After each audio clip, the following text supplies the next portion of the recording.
Shinar. This is Shinar. May nakita silang plain na malaki. Okay? And settled there. Lahat sila doon nanirahan. And they said to one another, "Come, let us make bricks and burn them thoroughly." Na-discover nila paano gumawa ng bricks. Okay. And they use brick for stone and they use tar for mortar. So, na-discover nila yung brick, na-discover nila paano pagpatungin yung brick para magkadikit. Yan. And then they started something. What is that?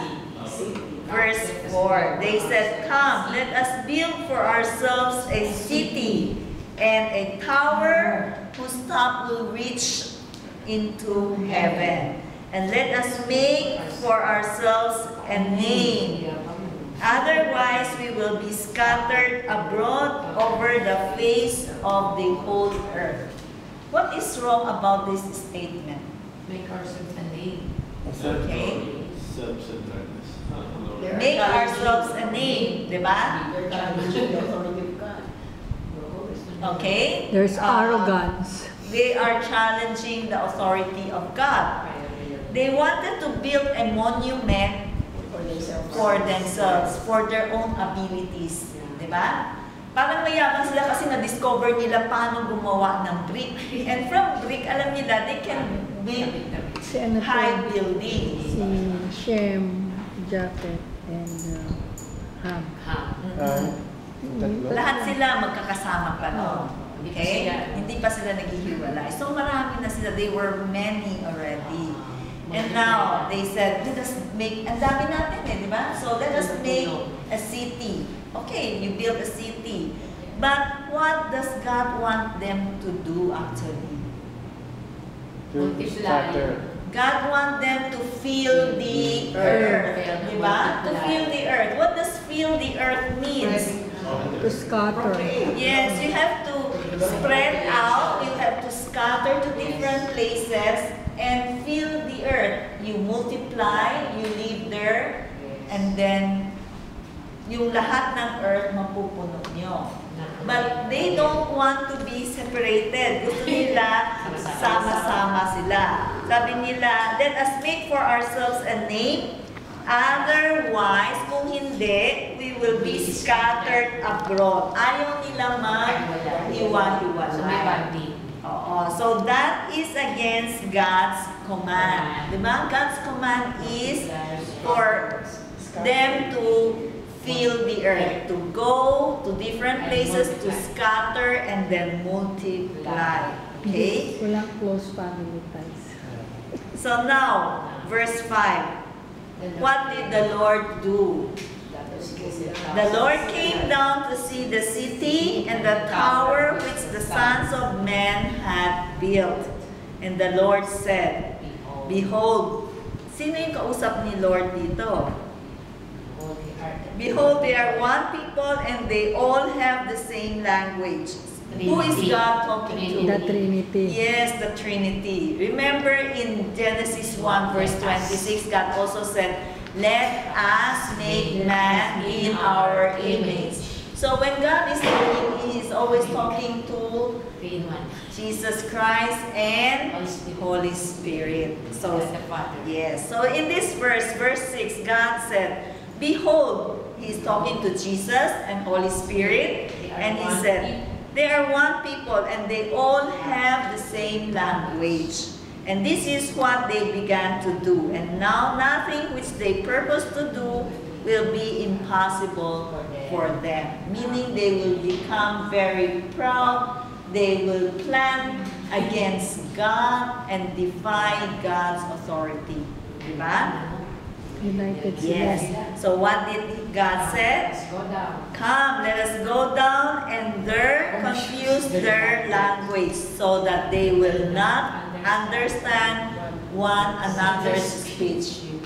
Imagine, kanina kausap kita, naintindihan kita. When they came down, biglang, ha? Ha? Hindi na sila magkakaintindihan. Diba? So what they did is, okay, I can understand you, dito tayo. yung the same language Dito doon. pulled together and then they separate. They went to different place na. So God scattered them because they cannot understand each other anymore. Alam nila na if they stay together, mag-aaway lang sila. Kasi trying to communicate, hindi magkaintindihan. Diba? So they separated. Okay? So verse 8, so the Lord scattered them abroad from there over the face of the whole earth, and they stopped building the city. So they had to go to different places to find where they feel comfortable living together with people that they can understand. Okay? So, ito yung sinasabi sa chapter 10 verse 5. From this, the coastland of the nations were separated into their lands, everyone according to his language, according to their families. So, tayo magkapamilya, nagkakaintindihan tayo. Eh sila, hindi na natin sila maintindihan, hindi na sila kasama. Tayo na lang. So, each one separated to different places. So it's bali mix na, hindi na generation dyan. Same, di ba? Hindi na. Ano pa rin? Ano pa rin? Kasi nakalagay dito, di ba? According to their language, according to their families. Yung So, magkakapamilya, yun yung nagkakaintindihan. Sila yung pareho ng language. Siguro Ship 3 na rin. languages. Family ni Yeah. Japheth. But I think it's more eh. Kasi tignan mo, bakit ang lalayo ng iba? Diba? Ang lalayo nila. So, si Meshach at si Tugamar, iisa lang silang pinagalingan. They are all descendants of Japheth, pero naghiwalay pa rin sila. Kanya-kanyang generation. Kanya-kanyang pamilya, kanya-kanyang tribe na. And then, kanyang Teacher, ha? saan kaya galing ang pinag? Teacher, with the wisdom of God is that He was able to group each people according to its language and according to its location. And it's only God who could do that. Yes. Diba? Yes. So, may plano talaga si God. Hindi naman random na ano. Okay? So, verse 10. These are the records of generations of Shem. From verse 10, inulit yung generations of Shem. Samantalang we have already read it in chapter 10, verse 21. Diba? Bakit? Doon galing si Jesus. Yes, because now the Bible is going to concentrate on one family, one line. That is the line of Shem. Okay? So, verse 10, inulit ulit yung generation ni Shem. Okay. How old was Shem? Shem was 100 years old and became the father of Arpachshad 2 years after the flood. Okay. Di ba nakalagay dito sa chapter 10, verse 25? Oh, ano sabi? In his days, in the days of Peleg, the earth was divided. So let us count how many years yun after the flood bago sila naghiwa-hiwalay. Okay? How many? Kaya nyo ba i-count? Chapter 10. Okay, yes. Ano sabi sa 11? Chapter 11, verse 12 tayo. At 11, chapter 11, verse 10 muna. Shem was 100 years old and became the father of Arpachshad 2 years after the flood. So from the flood, there's 2 years. Naging anak niya si Arpachshad. And Arpachshad lived how many years? Verse 12. 400. Hindi. Lived 35 years. 35 years. Diba? Become the father. 35 years. Then he became the father of Shelah. Okay? When he became the father of Shelah, other sons, and he lived 403 years. Si Sheila naman, how many years? 35 years. Sheila lived 30 years, di ba? 30 years before he became the father of Eber. So si Sheila naman, 403 years, pareho sila ni Arpachshad, di ba? And then he became the father of Eber, saka yung ibang sons and daughters.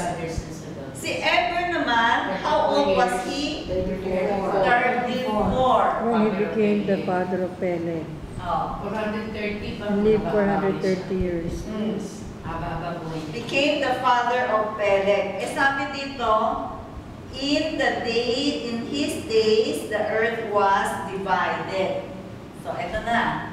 How many is that? 81. Ha? 101. Diba? 101 years after the flood, saka sila naghiwa-hiwalay. Nag-gets nyo? 235. Yung sa edad? Oo, sa edad. Tingnan nyo. Diba? 2 years after the flood, nagkaanak siya, si Arpachshad. And then si Arpachshad, at the age of 35, naging anak niya si Sheila. Si Sheila naman at the age of 30, nanganak. Yes, nanganak siya. Okay? So, that's 101 years before naghiwa-hiwalay. Okay. And then Peleg lived 30 years and became the father of Ru. And Peleg lived 209 years after he became the father of Ru. Ano napansin nyo? 30. Bumaba na, di ba? Dati 400. Nung si Noah, how many years? 950. 950. Ngayon, parang umiiksik na yung buhay, di ba? Diminishing. Yes. Yes. Up to now, ilang taon na lang ang tao. 10 siguro. Let's look at Psalm 90. Psalm 90, ano sabi ng Psalm 90? How many years does a man live? 17. After that bonus. Yes. 17. Psalm 90, Yes. verse 10. 17.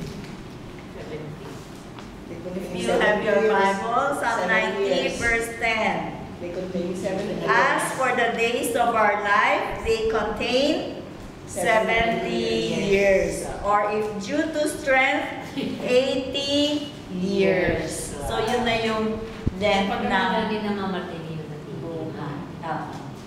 May marami ring namamatay ng earlier than Yes. 70. No?